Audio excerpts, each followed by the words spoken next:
Welcome to Los Championship Rounds. I'm your host, Juan Ramirez, and I'm excited. Today I have one of my friends, fellow Cutman, Sid Gee, right? G, am I Yes. pronouncing it? Yeah, Sid Gee, Yeah. a legend in the sport. I mean, if you may have seen him, in karate, and I believe in the IFL as well, right? And probably most known, I would say, for being one of the Cutman for Bellator for many years. So welcome, Sid. How are you doing today? Thanks, Juan. It's all good. Good, good, good. So you're based out of you're in Missouri, correct? Yeah, I live in St. Louis. St. Louis. So what's St. Louis like right now? What's the weather? Are you guys still in spring or Well, I tell you, cold? it's crazy. We had like 9 inches of rain in the last couple of weeks. Dang. We had 1 week of beautiful weather, and then it got cold again. It rained. We've had record rainfall. So right now we're not having much for spring. Wow. Wow. Actually, daytime temps maybe 70, and nights getting down in the 30s and 40s. So we're still touching winter a little bit. Wow. So it extended this year. Sounds like it. Yeah, yeah, we've had a weird spring. It's going to be real late this year for sure. Wow. Okay. Well, hopefully, spring gets here soon so you guys can start enjoying, the outdoors and all that. So, Yeah, I golf and fish for fun, and I haven't been able to do it. It's driving me crazy. right. Well, you might have to hit the West Coast or down to Baja again. And, For sure, for it's sure. We'll nice. be It's coming to nice and Baja sunny over here. in January for sure. So Sid, for those people that may not know you, or for those that do know you but don't really know how you started, your Cutman career or your career in martial arts, tell us a little bit about how that started. Well, the karate career actually got me into the Cutman business. I've been doing karate for 50 years now, just celebrating my 50th year this year, and started teaching when I was 18 years old. I teach a style called Chinese Kenpo.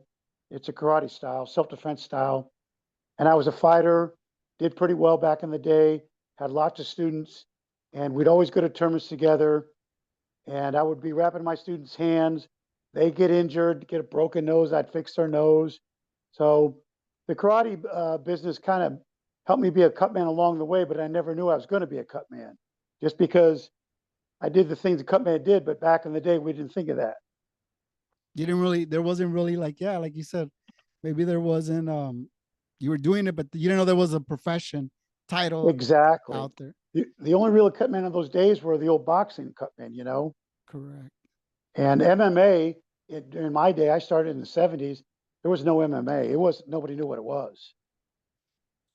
Have you been out in Missouri like all your life, or were Yes, you yeah. okay? We moved around a little bit as a kid, but I've been here since I was 15 years old. So this is really my true home.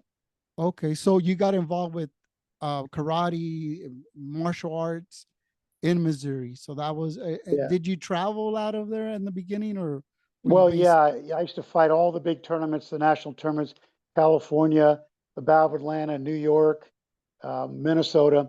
But ironically, Matt Marsden, who was our head cut man, Mhm. and uh, Mike Driesbach, who's a UFC cut man, worked for us, and Craig Nacella were all from the same town, St. Louis or the suburbs, which is so Yes, rare getting four guys at our level all from the same town.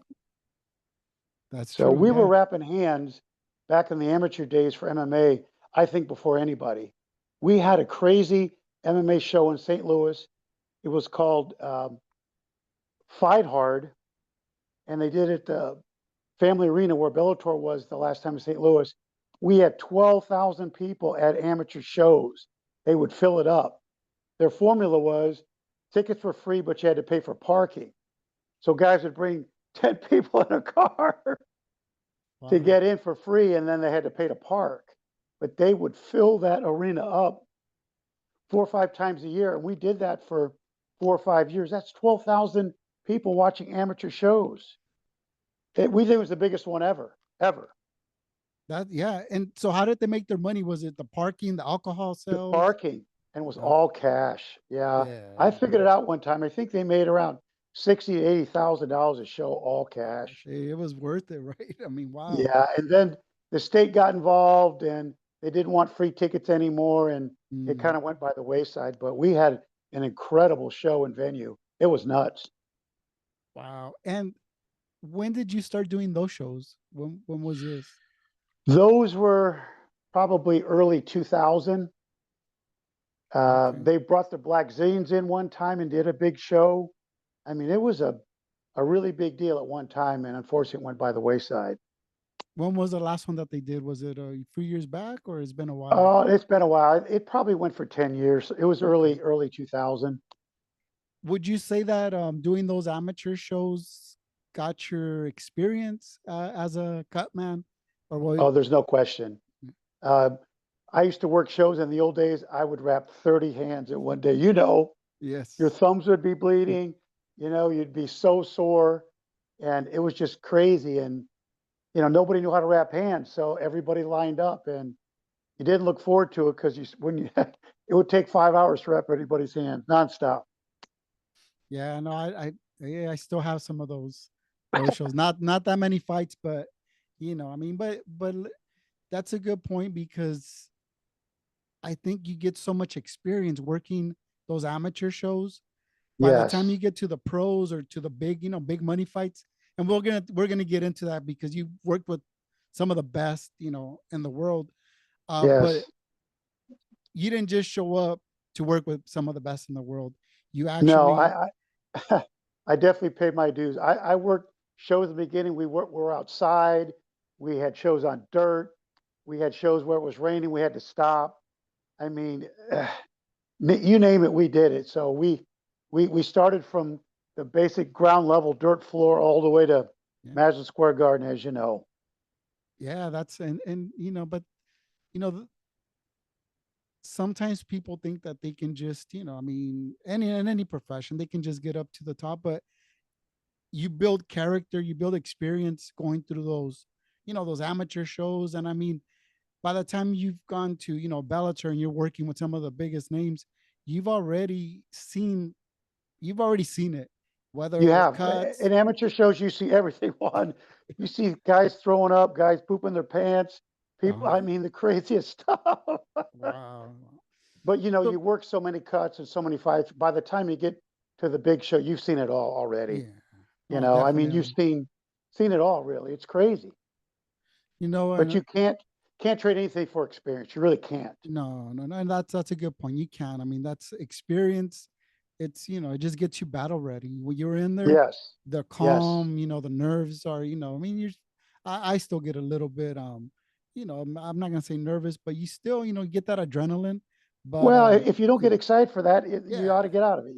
like yeah, exactly. Like I did a fight a couple of weeks ago, and it was pretty bad cuts, and they were asking, how in boxing they go to the corner, hey, so what do you guys think about the cuts? And we're like, this is what we unfortunately, Yeah, unfortunately, this is what we live for, you know we're dogs that want to hunt. yeah, exactly. So for us, it's like we're in our world right there. When there's blood, that's us right there. So yeah, yeah, yeah. Yes. So you did the amateur shows. What was your first pro show? Well, Jim Jenkins was the first big promoter in St. Louis, and Craig and I and Driesbach, we all worked those shows, and Matt too sometimes. And there's St. Louis is a hotbed for MMA schools. We have St. Charles MMA, Wolves Den, two or three other schools that have several Bellator MMA fighters. They're just Mm. incredible gyms. And these guys had somewhere, they had to fight somewhere. So they started fighting as amateurs and they start turning pro. And so what they did is mostly all amateurs in the beginning, and then they do one or two pro fights because it was expensive for them. And then they get bigger and bigger and do more pro shows, and eventually pretty much all pro, maybe a couple amateur undercard fights. But it kind of just worked up to that. Yeah, yeah, yeah, definitely. And I know you had mentioned to me in the past. I mean, you were part of the IFL, correct? No, I IFL. didn't work. No, No, I never worked IFL. okay. Which was the other? There was another promotion that you worked. Was it a karate? Was it one of the karate ones that had that would Yeah, I travel? used to be a coach with the World Combat League. That was Oh, Chuck okay, that's Norris's what it thing. was. That's what it And was. I Yeah. was assistant. Jesse Finney from St. Louis was the head coach, and he's a kickboxer, and his kickboxers couldn't beat the karate fighters. And the LA team had Raymond Daniels, and they had an incredible team. Mhm. And I got in there, and show these guys, these kickboxers, how to fight karate guys. And so that was my forte. And then, of course, I was wrapping their hands and doing all the work behind the scenes and coaching. And that was the first big high level show I worked. And we were on Spike TV and we fought all over the country. And it was really fun. Chuck owned it, was there at all the shows. And it was a heck of a thing. It was all stand up fighting, all pure offense. It was really incredible. Is it somewhat like, is it Karate Combat now? Is that It's a, somewhat, well, or they borrowed the arena. We had a round arena with okay? curved walls, and Karate Combat stole that. Okay. And we would go to a city, and there would be 48 3-minute fights in one night. You talk about action. And we would actually film 2 TV shows each night, and it was just they wore. We had 6 people from each weight class plus 2 women, and each division had 2 fighters in case they got knocked out. But they Yeah. all wore 8-ounce gloves, and they wore real light shin instep protectors. So there was kicking, punching, knees, no elbows allowed, but it was pure offense. And they didn't allow Wow. any defensive fight. If you backed up, you get a yellow card, and they take points away. So it was pure offense. I mean, it was the most incredible stand-up fighting of all time. Yeah, and I Pat remember Barry, those shows. Raymond Daniels, Felice Herring was on our team. We had uh, Jennifer Hahn and Abe Hahn, her brother, was a pro boxer. Jennifer Hahn was a great boxer. So these people were early in like Felice, and they all went into MMA as Raymond. So it was early before the MMA thing got real big. Yeah, yeah, yeah. Oh, I mean, I know in California, MMA became legal, I think 2006. Yeah, and remember, And New York wasn't legal for what, 10 yeah, years ago or 5 you're years right. ago? You're right. So Yeah, I think Bellator, right? They did some shows out there once it became I think we legal. were the first MMA company to do it at Madison Square Garden. And then UFC came in after that. Wow, wow. Well, let's segue into the Bellator years. When did you join Bellator? What? I worked for Bellator for 13 years. 13 years, man. In the beginning, Matt or Dean Lassiter was the head cut Hmm. man, and Matt was the second guy. And then they just would go town to town and call guys. And Yes. Matt was in town one time for a show, and I said, "Hey, Matt, you never need help? Let me know." Well, son of a gun, a week later, he said, "Can you be in Tulsa, Oklahoma next weekend?" I said, "Sure." So I worked all night, drove all night, and got there and did my job and won my first fight ever. This guy got kicked in the forehead and his scalp got peeled back by a shin. Wow. And I ran in there and I put a towel on his head. It was soaked with blood in 1 second. It took another towel.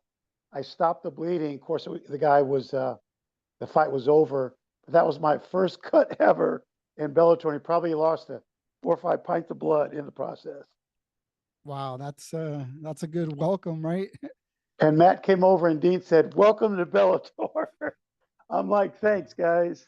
So 13 years. I mean, during that time, were you traveling with them? Because I know in Yes, the beginning, I did all the shows exclusively. I was the number 3 man in the company.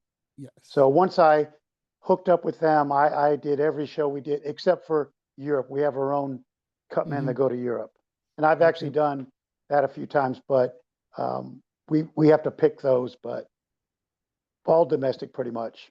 Yeah, yeah, yeah. No, I remember seeing you, all those shows. What do you miss most about Bellator? I mean, Well, I miss, of course, the camaraderie with my cutman brothers. You know, when you work with us and we get yeah, together, it's always a good time. But I just miss the action of sitting there with a front row seat of watching the best fighters fight in the world. And, I'm a coach. And so I like to analyze the stand up part, watch them fight. And yes, then afterwards, we all go out to dinner and there's an after party and you get to talk to the fighters. And me being a coach, of course, I have to critique them and say, "Hey, why don't you do this? Why don't you do that?" yeah, And yeah, it's fun. And these fighters are the greatest guys on earth. And, they sacrifice and struggle to do what they do. And I mean, these guys are just the best of the best. They're very humble men, but in the yes, cage, they're savages. right. And you need that. That's what you need. You can't be nice in the cage. No, and we never did this when I fought, but these guys cut weight because it's from wrestling background. And Yeah. the day before, watching these guys walk in there like a death camp, all shriveled up and sunken up, and trying to get on the scale, and they have 24 hours to rehydrate. And but they changed that law about halfway through my career with Bellator, where they allowed early weigh-ins instead of 5 in the afternoon at 10 in the morning, and then they did mock weigh-ins in the afternoon. So it gave them a lot more time to hydrate and get back to their normal weight, which was a great thing for them. Yeah, yeah, no, definitely. I mean, you could tell the difference. Being there 13 years, I mean, you got to see fighters that began their career with Bellator. They were there till the end. You got to see their improvement, their growth. Maybe they got a championship. How was that? Like seeing that their growth in the sport. No, it was fun. Aaron Pico, he Yes. came to us as a beginner. He was heralded as the new coming. In his first fight, he lost to a kid from St. Louis. And he switched gyms, and then he got better and better. And now Aaron Pico, look out. We had the Pitbull brothers that came in, Yes. and they weren't well known, and they blossomed. And of course, Patricio, couple-time world champion, knocked out Chandler. And ironically, Pitbull's fighting Saturday night as the co-main event in his first UFC bout. Yeah, and I saw somebody else just got signed that was with Bellator as well. Aaron Pico Aaron, just right? got Aaron. signed. Yeah. Yeah, I was like, you know what? It's good. It's good Yes. to see that. And of But course, those guys are set up to lose when they come to the UFC. Like, Mike Chandler, they gave him to Dan Hooker, and he knocked out Dan Hooker, which was a great thing for him. yeah, And Eddie Alvarez did pretty well. So, it's just nice to work with these guys and then see them move on and keep going with the career to other organizations. exactly, exactly. I mean, and you build that bond like you touched up right now, seeing them, in their career all those years, they learn to trust you, right? I mean, you're in their corner, Right. you're wrapping their hands, you build that Yeah. up. Yeah. And, as when you work with Bellator for after a while, you have favorites. And I had a lot of fighters that would always request me to wrap their hands because they like the wrap, they win. And, fighters are very superstitious. I was. And if something's working, you don't want to break it. You want to keep it going. But Exactly. No, that's pro- true. probably the biggest reward as a cutman is to wrap a fighter's hands for a world championship belt, fix his cuts, and have him win the belt. That's the biggest prize as a cutman there is in the whole world, because you're Is that actually some? Is that something that part of. you experienced, and with who? Yes, yes. My first world championship was about 10 or 12 years ago with Andrei Korshkov, 170 pounder, really great Russian fighter. And at that time, I wrapped his hands.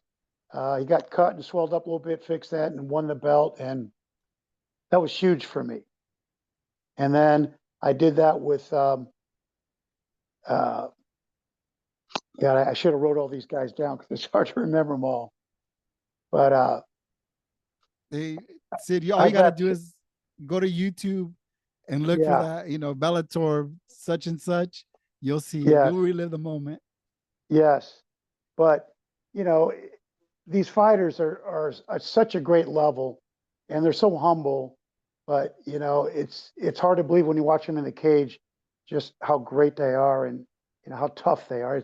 Their mental toughness and physical toughness is unbelievable. And the conditioning is better than anybody on the planet, Yeah, yeah. No, I because definitely agree. especially 5 minute rounds. You watch a 5 minute round fight one, after 3 or 4 minutes, you think somebody messed up with the clock because they're still going. Yeah, yeah. No, 5 minutes it's a long time. I know. I'm remembering a fight. I think it was here in California. It was a redhead kid. And he just fought in Risen, I think like in the last month, and he won out there. But this kid, did he fight McGee? I think he fought McGee. Okay. Um, and then it was a bloody, bloody fight. I'm sure you were there and you were, but just to see that kid, the I think they call him Spike, go to Japan, Oh yeah, yeah, yeah. He's a continue. really well built dude, kid, well Yeah. built, real light skin. Uh Yeah, huh. Yep. yeah. But You know. he's a bleeder. You could tell Yeah, he those was kind of a guys. bleeder. Their makeup, you just know an Irish guy or a guy light skin, red hair. They're gonna bleed like crazy. I don't know what it is, but their Yeah. skin just seems like it doesn't hold up well. Was that cut with the scalp? Was that the worst cut you ever saw or worked on, or was there one that you can? Well, yeah, we couldn't fix it because his whole scalp got Yeah. peeled back like, when an Indian will scalp a guy. And it looked like a bad wig because you had to push it back down. Wow. But the worst cut I ever had was Brandon Gertz. He got a knee in the face. He fought Campos. He had 52 stitches inside and like 50 on the outside. And it was a star. Wow. And it was crazy. He was able to go one round, then they stopped it. But the last big cut I had was Johnny Emlyn when I was in Dublin. And it was a terrible cut. He was fighting Fabio, uh, who was the Fabio Edwards. His brother was 170 world champion of UFC. What was his name? Um. Fabio Edwards, and his brother was world champ. Okay. Okay. So he had Any, a fight in Bellator, which was anyway, very. we're in Dublin. Johnny's the main event. He's undefeated. I wrap his hands. I'm in the corner. First round, he's winning. Second round, at the very end, he gets cut, and I didn't see it. He walks back, and it's the worst cut I've ever seen. And so I do my deal with my special epi grease, fix it, and we tell the corner, you got to win now. They may stop the fight. You got to knock him out now. So Johnny goes out and knocks him out, and then stands over and starts taunting him. His brother jumps over the cage, jumps in, and I have to get in between them because they're ready to go in the cage. Wow. Big melee, people running around. Mike Mazzulli was there, who's the commissioner of ABC, yells to Johnny, Johnny, get back your corner. I'm finding you 25,000. Johnny runs back to his corner and sits down. Wow. But when the fight was over, the fight doctor came to me and said, Sid, if that cut was bleeding, I was going to stop the fight. And I had no idea. I just do what we do. And, the real sense of urgency, because if Evelyn would have knocked him out, he probably would have lost the belt, is undefeated, and all the stuff that goes with it. Yeah, So that's. that was my most rewarding fight ever. It was so much satisfaction. And Johnny had no. When guys get cut, they don't know how bad they're cut. They Yeah, don't they see do. it. And then we took a picture and showed it. He goes, "Oh my God!" He couldn't believe it.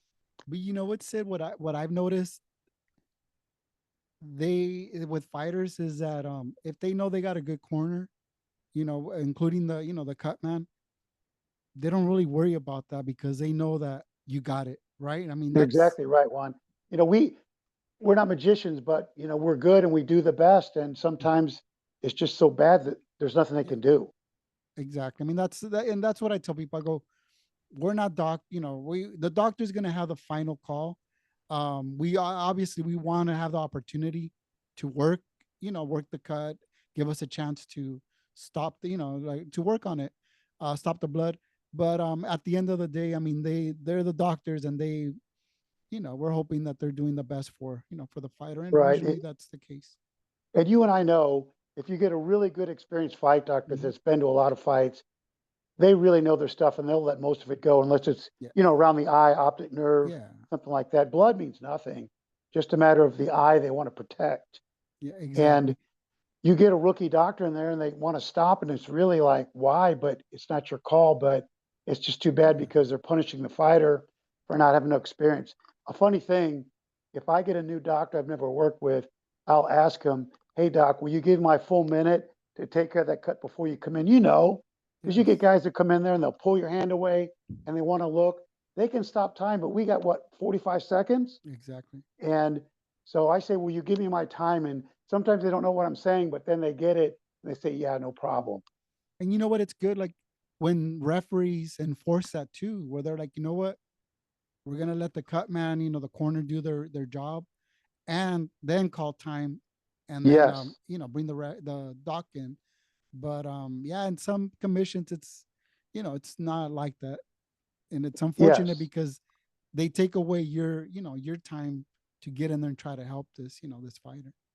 Exactly. And it hasn't happened to me in a while, but in the old days, some of these doctors didn't have a lot of fight experience when Bellator would go to a new town.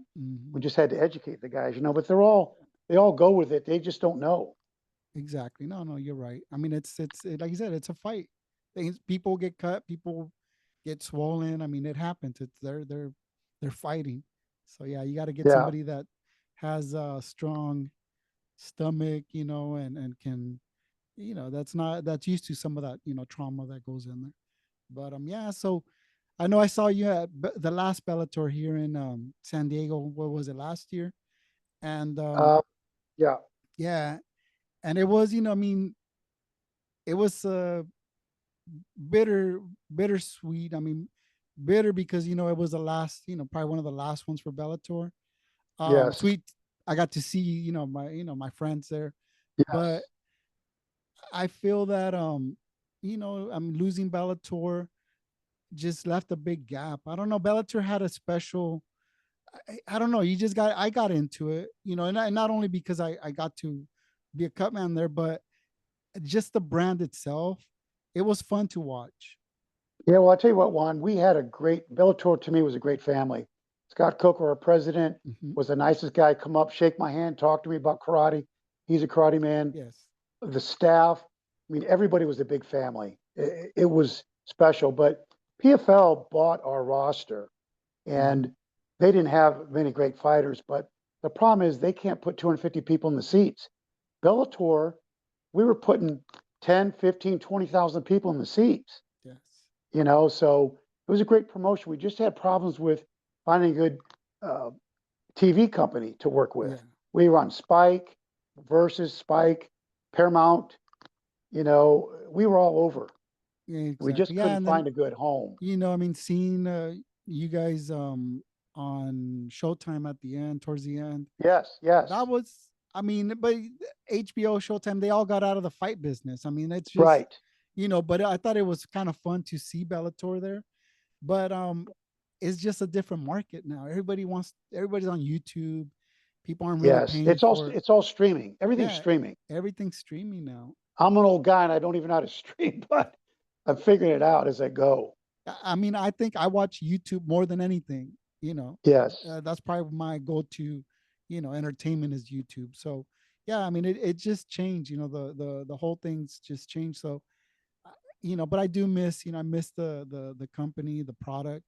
It was fun. I haven't gotten into the PFL. I don't think I've ever seen a whole show for the PFL or any other promotion. Um, you see a lot of promotions trying to start, and Well, this new GFL that's supposed to yes, be in LA has canceled their first show already. yeah, so So it just takes so much money. Juan, you'll never believe how much it costs to produce one Bellator event. mm, A yeah, million dollars I bet, for the production cost. yeah, I mean, people don't know that. it costs a lot. I mean, yeah, you're right. Yeah, If there's no sponsors or there's not, where does that money, you know, right. get generated? I mean, pay And per see, the view's live gone. gate that covers the cost of the fighters and not Hmm. production costs, but it covers all the other costs, and then your sponsors, cover the production Exactly. cost. And that's one thing, with Bellator, I know that they were really good with sponsors. I know for the Cutman, I mean, they, pretty much you had your own sponsors. They didn't really, frown on all of that. I thought it No, was and a see good thing. that's another thing. The UFC. Well, Stitch was Mhm. he got the end of it. He was Yeah, the one that just mentioned that in an interview. We make good money as a cut member. We don't make enough to make a living. exactly. And Dana took that the wrong way and unfortunately fired Stitch. But the good news was he came to us. We had him for a few years. Yeah, no, no, exactly. And that's the thing. Like, I mean, if you are getting into the Cutman profession, I mean, if you're traveling, what are you leaving on a Wednesday? If you gotta, maybe travel days Wednesday, get there a day before the fights. I mean, so it gets, if you have a regular job or if you're working, if you have your own business, it's tough to be away for that long. And if you're not Yeah, making, I have a karate business and I teach a lot of karate and I'm a one man show, yeah, so it was tough for me. I was always able to cover it, but we would travel Thursday, fight Friday, come home Saturday. what was is that the hardest part of being in the business? The travel? Yeah, it's flying one. It's Yeah, so many times flights are delayed, canceled, and it's so stressful. crazy. If we didn't have to fly and deal with all the delays, it would be fine. The only good news about flying is we flew exclusively on American Airline, Mm. ended up with about 250,000 points. So I flew first class a lot. Nice, And so nice. I had the best seats on the planet. I mean, I've just felt like a movie star, but it's because we got to keep our points for Nice. Bellator. But the other thing was, like you said, we got to have sponsors on our Cutman jackets where UFC took them away. Yeah, And there was no limit to how much we could make with our sponsor if you had some really good ones. that's right. I And mean, the same thing for the fighters. If you're, let's say you're making 100 grand a fight in Bellator, 100 grand in UFC, well, you might be able to make a couple hundred grand just in sponsorship, but you couldn't do that over in UFC because they had a set amount.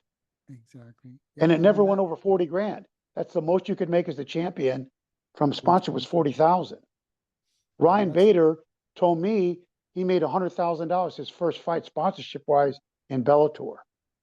And that hey, was my greatest fight ever. I worked his corner and got a belt with Ryan Bader. That was my who greatest one because who did he he fight? beat Mitrione Okay.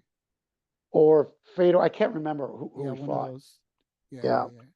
No, but that is, I mean, you're right about the travel. For me, it's stressful. Like having to get there, you get there on time, like you said, delays, you miss the flight. I mean, it's just, it's a very, that's a most stressful part of flying is, you just, it seems like lately it's just more unpredictable.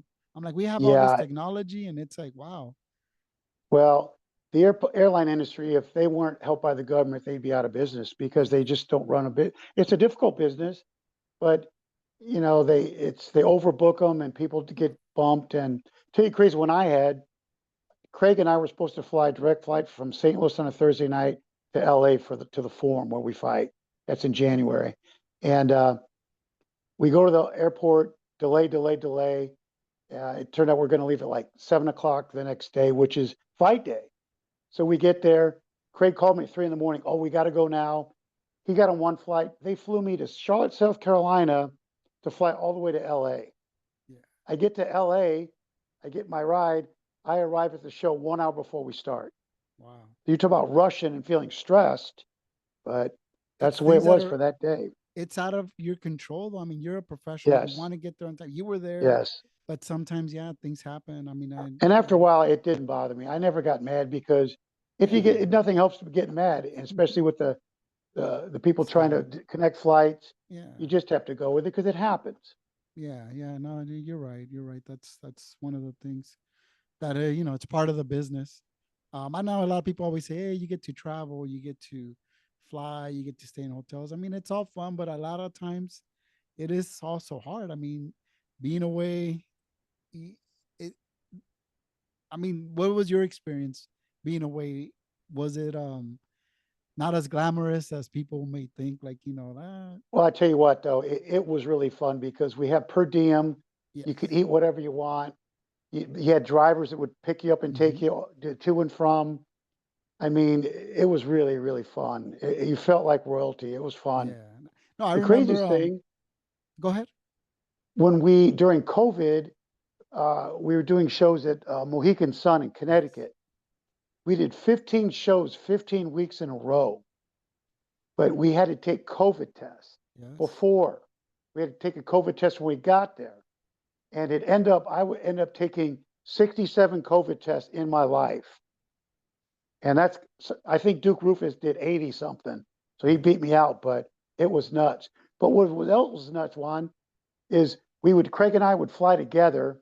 When we get to the airport, we had to drive in a shuttle individually with our own chauffeur, Yes. stay in our own rooms and do a test, and then we could mingle together. It was Yeah. nuts. And then they had a sound stage at Mohegan Sun where there was no spectators, just coaches, and that's how we fought. We did that 15 weeks in a row. Yeah, I remember. So I think I went once during COVID, and yeah. yeah, it was a crazy experience. I mean, that's a nice casino, but Oh yes, we didn't it's get the to. largest in the states. Yeah, during COVID, I mean, there wasn't a lot going on. I mean, like you said, get to your room, get a little sack lunch, and then go to your room, and then test again tomorrow. We had to stay in a room till we were cleared from the Yeah, test, but it was all room service. They would, Yeah, bring the meals to your room. yeah. No, that's yeah. But I mean, the shows had to keep going on. I mean, during the COVID time. So People were hungry for MMA then because there wasn't a lot going on. As a yeah, matter of fact, I don't think UFC even had shows until we had 4 or 5, and they figured out they had to keep it going. So yeah. That's we're I the think only that's game when in they went town. to that fight island. No, they started. Yes, yes, Yeah, yes. yeah. I mean, those are crazy times. I mean, yeah, that was crazy. Wearing the mask, wearing all that, but I know it was the the Cutman wore a mask, but the fighters didn't. right. It was not- I was, and and then when the everybody fights was were cleared. over, yeah, Yeah, and then we everybody went was home. cleared, but We all yeah, went home together with no mask, no nothing. it's like okay, thank you, see you. Yeah. Yeah. So what's life now? After Bellator, what projects are you working on? Are you still doing MMA in St. Louis? Yes. Craig and I are still working. We got a big show in Cape Girardeau, about an hour and a half from St. Louis. It's a pro-am. We did a show a couple weeks ago. I'm still doing 15 to 20 shows a year, and I could do more. It's just I'd rather fish and golf than during the spring. So Yeah. it just depends on the time of the year. Winter, I'll do all shows all as much as I can because nothing going on. Winters, St. Louis typically aren't too good. Is Craig your guy? Like I know I have a couple guys that I work with, and I was talking to one of them the other day, Brian, and I'm like, what? It feels good when you know that the other cut man working the show with you, they got things under control. Is Craig that guy for you? Is that one of your? Greg's one of the best there is. He's my go-to guy. He started with me. I kind of mentored him. Mhm. He was with Driesbach a little bit, but Mike Driesbach pointed to Craig 10 years ago and said, "Hey, man, this guy's pretty good. Will you take him under your wing and help him out?" And Craig works in Victa. Um, he does uh, a lot of shows for Zach Cummings and KC. He works with Jesse Finney, Shamrock, St. Louis and KC. Craig is the business cut man I know. He works, he could work every weekend if he wanted, but he doesn't. But Craig's really, really busy. Wow, no, and I've met him. He's a good dude. He's always seems to have a good sense of humor and everything. So I'm glad that he's staying busy, and that's good. Craig and I have mentored so many guys, and we always have an extra guy with us at the show to help rap, and we teach them. And we have a guy right now named Craig Dalton, one of my students that has a boxing gym, and he's getting really, really good. He's probably done 20 or 30 shows with us. He's just a little bit slow rapping hands. Yeah, yeah. I mean, and You, MMA will work on your speed, right? I mean, you're exactly. One, see, people don't know that guys that rap hands for boxing, you might do one or two guys in a night. Well, an MMA show, a big show, you might have to do 5 or 6 or 7. A small show, you might have to do 10 or 12. yes, yeah. We So had we had you a show got last you got to weekend, be and good, but you got to be you got fast. to be fast. That's it. I mean, Yes, you're still gonna do a good rap, but it's just gonna be a fast rap because, like you said, you have 7 or 8 guys lined up for their hands to get wrapped, and you gotta, right. yeah. So you build speed. I mean, definitely, Yeah, and you learn to prep and get everything ready ahead yes. of time. Your pads, your Mm-hmm. strips, and so I mean, to me, rapping hands is nothing. I can do it in my sleep. It's Yeah, not I even a job for me. I was I was telling my friend Brian, Cutman Brian, for me the most stressful part is the hand wrapping, especially if it's just two cut man for the show. We got to Yes, wrap everybody before the fight start. right. That's the hardest part. Working cuts is like okay, that's to me that's the It easy is part. easy. you know, It is easy. But yeah, Juan, rapping hands is an art. it We is. all do it different, but I we've wrapped thousands of hands for Oh yeah, sure. I probably had 5 or 6 broken hands. That's it, my whole life. that's not bad for all the So fights you've worked. I yeah, mean, wow. yeah, yeah. Yeah, and And sometimes, they punch a guy in the head, they punch the mm-hmm. ground. You don't know. Knee, I mean, or the elbow, they punched an Oh yeah, elbow, all kinds so of crazy stuff. And some of the MMA gloves are just not very good. yeah. You're not punching with the real knuckles. Mm-hmm. But you've seen the Bellator gloves, and we know they're the best gloves ever made. Yeah. Dean Lassiter actually designed that glove, and it's form fitting. We had less broken hands than other organizations, less eye pokes because you couldn't open your Oh, hand real wide. I mean, it was a great design. You know, UFC just struggled trying to find a new glove. wow. I mean, maybe they need to look at that glove. It was working for for you guys. Yeah. So what tips would you give somebody that wants to get into this profession, be a cut man, or I mean, what would you recommend that they do? Well, I get it all the time. I get guys come to me. The first thing you got to do is learn how to wrap hands. Hmm. And I teach people how to do that.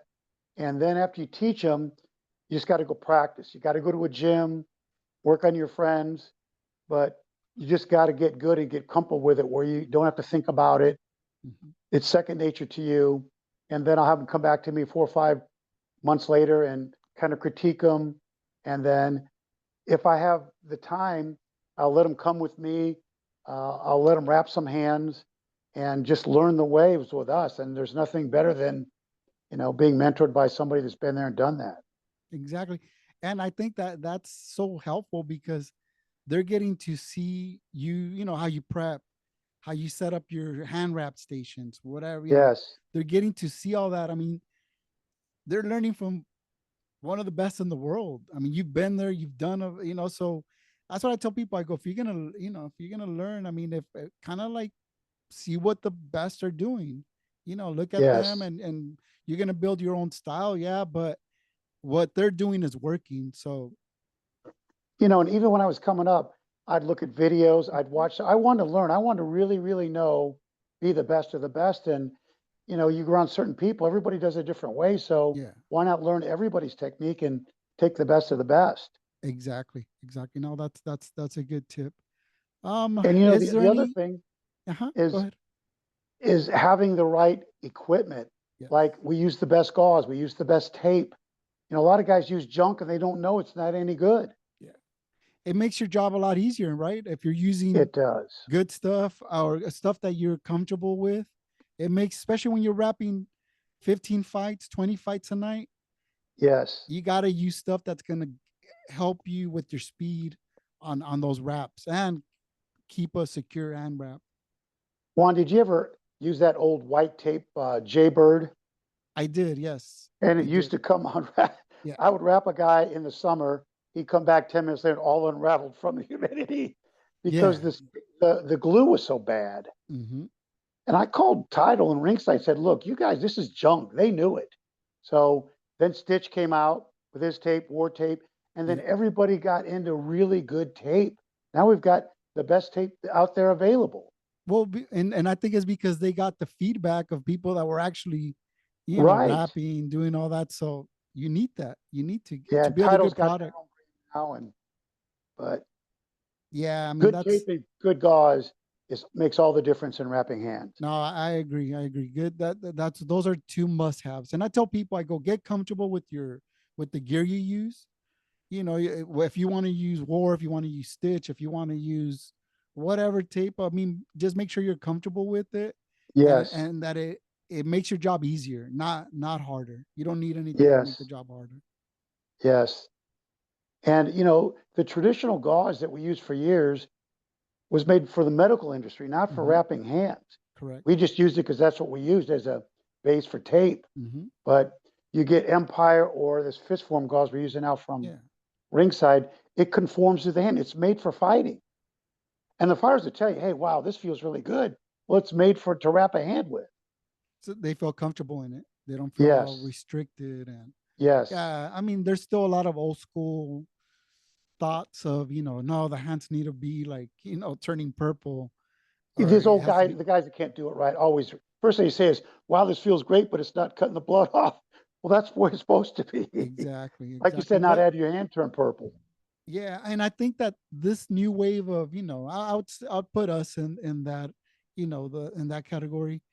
Um, I think that we bring a lot of new knowledge to, to some of those, or we some of those myths that were in there.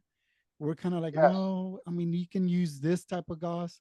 It's more flexible. It's going to, it's still going to protect the fighter. I think that, because we're seeing it in there. We're wrapping yes. a bunch of hands. So, yeah, It's just like a that's mechanic. It's going to use the best tools for the job. exactly, exactly cheap. you buy cheap tape, it's either gonna come off or it's gonna be hard to unwind it when you're wrapping. Yes. How, that's not gonna work. Yeah. Yeah, yeah, you're not. It's not gonna. You're gonna have a tough night. Any other projects you're currently working on? Your school?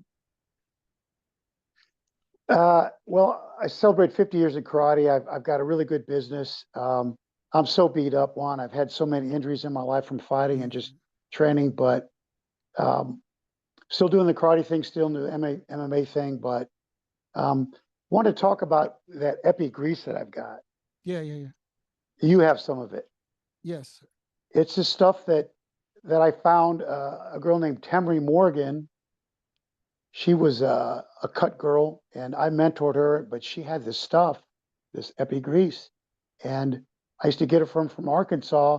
Couldn't get any more, so I found a pharmacy that compounds it and actually builds this for us. So they're taking powdered epinephrine or epi that we use and mix it Mhm. with grease, and then we've got something that seals the cut and stops the bleeding all in one, which is really helped the Cutman a lot.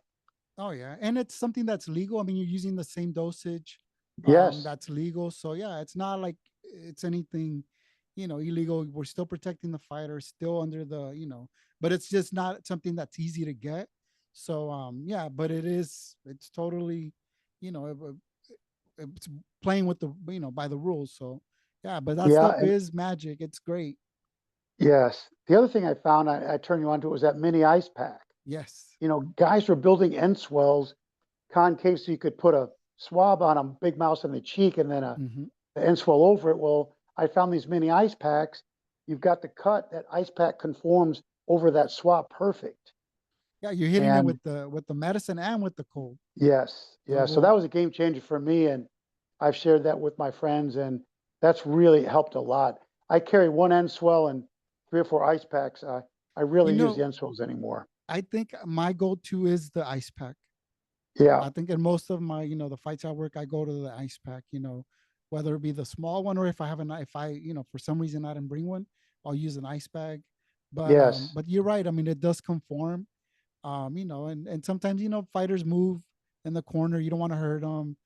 So that Well, that's the that does thing. work A great. guy's got a big mouse and he's across the cage. You want to run over there, but you want to put that piece of metal. Hmm. It bangs him up. That ice pack doesn't hurt him. Yeah, exactly. No, that stuff does work, and I use it. Like I use it on all my fights too. So, no, Yes. thank you for that. That's a great tip. And it's funny. Just you find stuff along the way. I wear my scissors around my neck on a Hmm. lanyard because it's always there rather than Yeah, laying yeah. it down.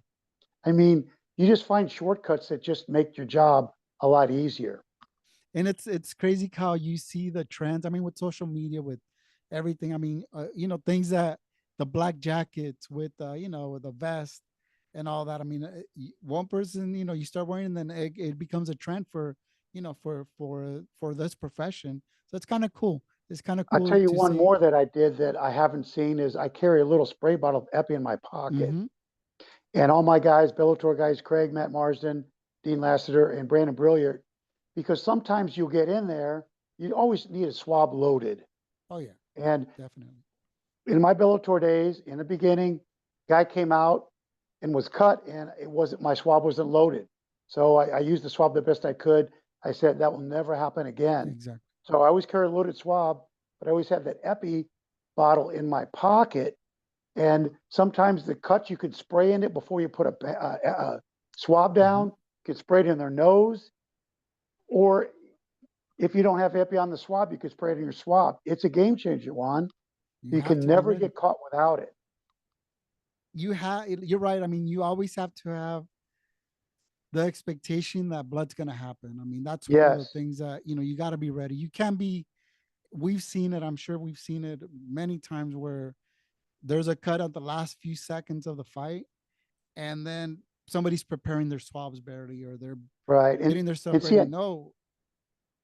right. And on TV, you can see the screens that he's cut. Hmm. You go to some fights, in local fights, and it's dark. You can't tell if the guy's cut. You can barely Mm-mm. see him. So Yeah. sometimes you got to get up and actually look at him. But um, at least you always got to be prepared, just like you said. You make that mistake once, you'll never That's never do it yeah, again. yeah. That's what I told people. I go, wait, even if you waste a little bit of epi, like it's okay. It's better to do that than to get caught. Like we say over Exactly. here. Sometimes I'll run into the cage and look, and the Mhm. commission guy, are you going in? I just want to look because I wasn't able to see him when he Correct. sat down. He might have a huge mouse. He might be cut. Just can't tell. Well, the thing is, sometimes you don't get the best seats. Right. Smaller shows, they don't Yes. have a designated area for cut matter. You put your name on there, and then next thing you know, somebody else is sitting there. So sometimes you don't have the best view. They don't have Yes. screens or whatever. So yeah, sometimes you need to go And in there and and what I'll do assess it. with that one is I'll talk to the referee beforehand and say, if a guy gets cut, just give me a look and kind of point Mm-hmm. to the eye, the Good. head, and just give me a heads up. And they do that because I know all the referees, and so that gives you heads up sometimes. So That's they good. help you That's a out. good tip. That's a Yeah. good tip. Anything else before we end, Sid? Anything you any sponsors you want to thank? Yeah, I've Anybody? had Any some shout great outs? sponsors through the years. War Tape has been with me from the beginning. Mike Rodriguez, great guy. Uh, the Fitness Edge is a local gym. Mike Jardis is the owner. I teach karate there a couple days a week. GPS Wild About Shooting was a great company. Um, uh, Nick Sampson with HK USA. He does training gear, headgear, foot gear. Great guy. Um, those are my present sponsors right now. They've taken care of me for a long time. A tip you could give, some of these guys that are like, hey, I need sponsors. What is it? The relationships you've built with these companies, is that what helps? Yes, I've had some approach me, and some I've gone to. Mm-hmm. When I was on national TV with Bellator all the time, it was pretty easy. You just had to get somebody that was a national brand. Yeah, And a lot of guys like MMA. So if they've got a company that they want exposure and they like MMA, it's pretty easy to do that. yeah, exactly. I That's also like that's to shout out to my Cutman brothers, Matt Marsden, Brandon Brilliard, Dean Latziter, and of course, Craig Nasello. And you, we've worked a bunch of Bellator shows together. Yeah, no, definitely, man. I miss you guys. I mean, just like you said, just that those friendships you build there, and just and learning. I mean, you learn how to work a big stadium. Sometimes like Yes, working the Forum or yes, Staples or whatever it was. I mean, sometimes just navigating through those areas, you're like, oh man, but you guys were always helpful, and you learn even that, how to navigate those arenas. yeah. Well, the thing is with you and the other guys, we can handle anything, and you know that. Yeah, It's I just a got it matter too. of what fight you have that night determines how it's going to go.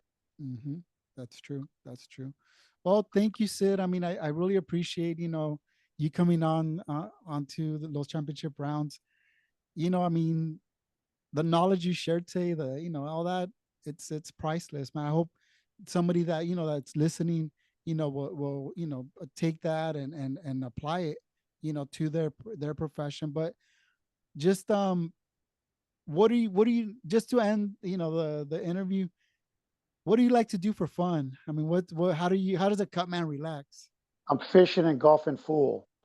I'm off on Wednesdays and the weekends unless I'm working shows, but I love to fish and I love to play golf and take my clubs with me when I travel sometimes. And that's what keeps me whole because teaching karate is fun, but it's a grind. Yes. But you got to have things that are my time that let me relax. And I found a good balance, and I'll be a cut man for life. I love the job. Awesome, awesome. No, that's a great point. I mean, you got to have balance in life. You got to have some fun, some, like you said, some me time.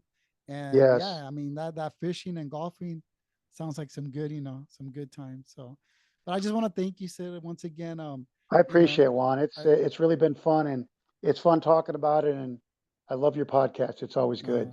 thank you, brother. And yeah, anytime, hopefully we'll get Craig on here and have him share some of his stories, his experiences in the cut game, and just maybe inspire some of these youngsters, or young cut man, and to keep pursuing this.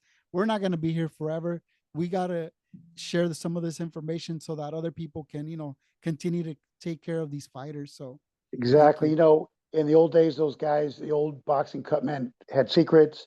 Mm-hmm. but we have no secrets and we're willing to help anybody, which I think Yeah, is a no, great thing. exactly, exactly. But thank you, Sid, and we're gonna be signing off. And thanks everybody for tuning in. God bless. Thank you, Juan. Bye. Thank you. Bye bye.